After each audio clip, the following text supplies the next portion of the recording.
It's an old trick the billionaire class plays, and it's effective. Time and time again, the wealthy divide the masses as the rich walk away with all the money. They try to divide us by gender.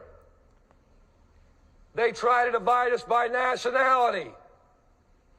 They try to divide us by race. They act like how you live your life, or where you were born, or what color your skin is a threat to the person next to you on your work site. They talk about who you love, where you're from, and how you look.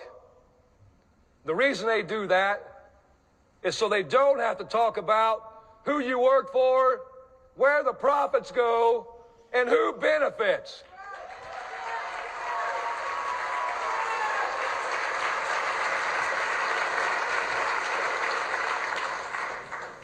That's what unites us. And that unity is where our power comes from. What we learned in the stand-up strike is if we unite on our issues. UAW President Shawn Fain is one of the best weapons the Dems have at their disposal to win the 24 election, and as long as they deploy him effectively and don't cave to the corporate interests grasping for power, we may finally see some institutional changes within the party. Donald Trump is a scab.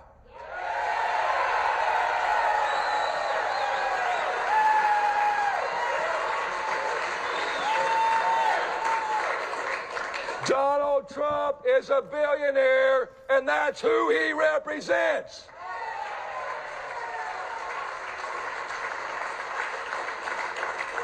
If Donald Trump ever worked in an auto plant, he wouldn't be a UAW member. He'd be a company man trying to squeeze the American worker.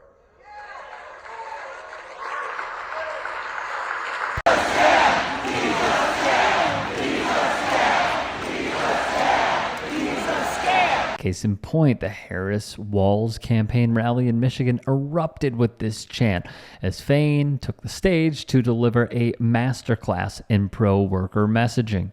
They talk about who you love, where you're from, or how you look. The working class has been left behind, and I don't know how you feel, but I'm angry.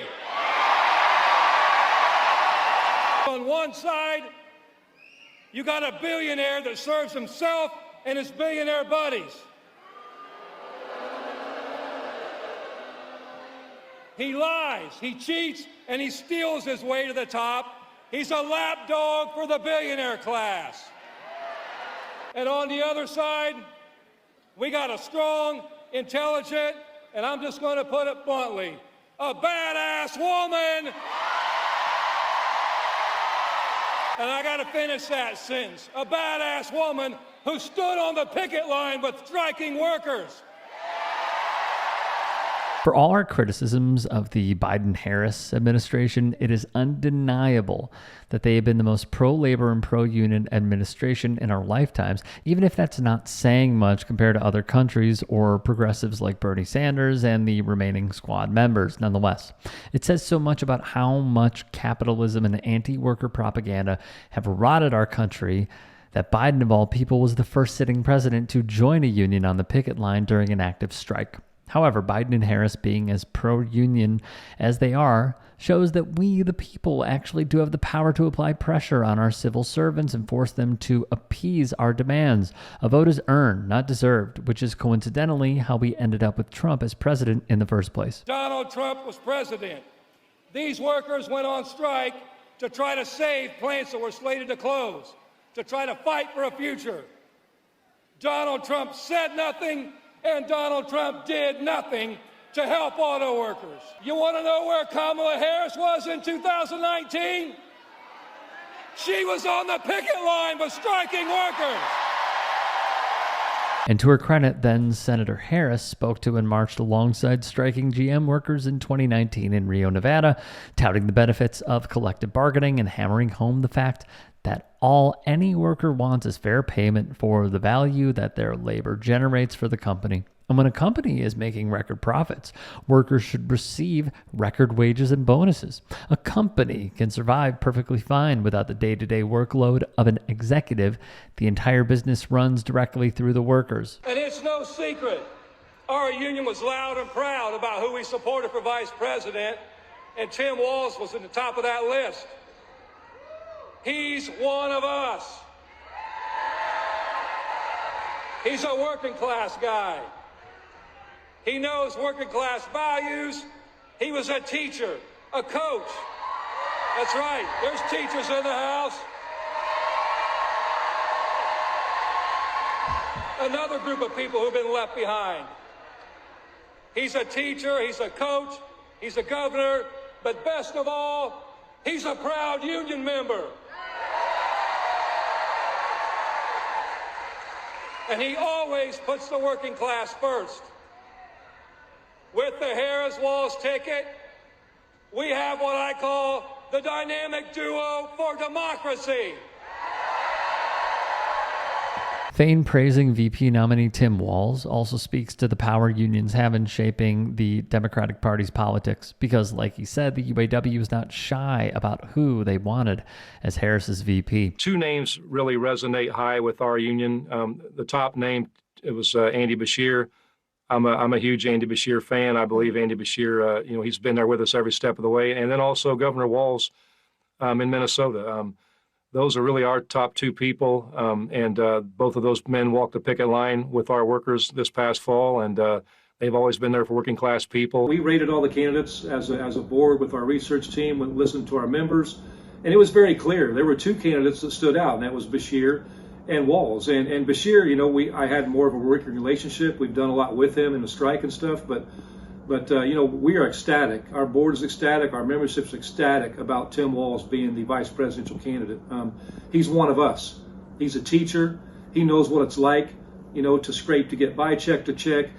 Teachers have seen their situation erode over the years. They've been left behind, just like the working class in this country have. So that's what this election's about. And there's nobody better that Vice President Harris could have picked as a running mate than Tim Walz. While the right and even some libs in the media are running with the smear campaign that Harris passed over Pennsylvania Governor Josh Shapiro as her VP nominee because she and the progressive wing of the party are anti-Semitic, it's obvious that the campaign just made a political calculation in choosing the candidate that would best help them win the election. And Walz's aesthetics, messaging, union alliances, and pure vibes alone have energized the base far more than a school voucher supporting elitists like Shapiro ever could. Though we have to say that Kentucky Governor Andy Beshear may have worked out even better than Walz given his young age and track record of success. Donald Trump is a scam!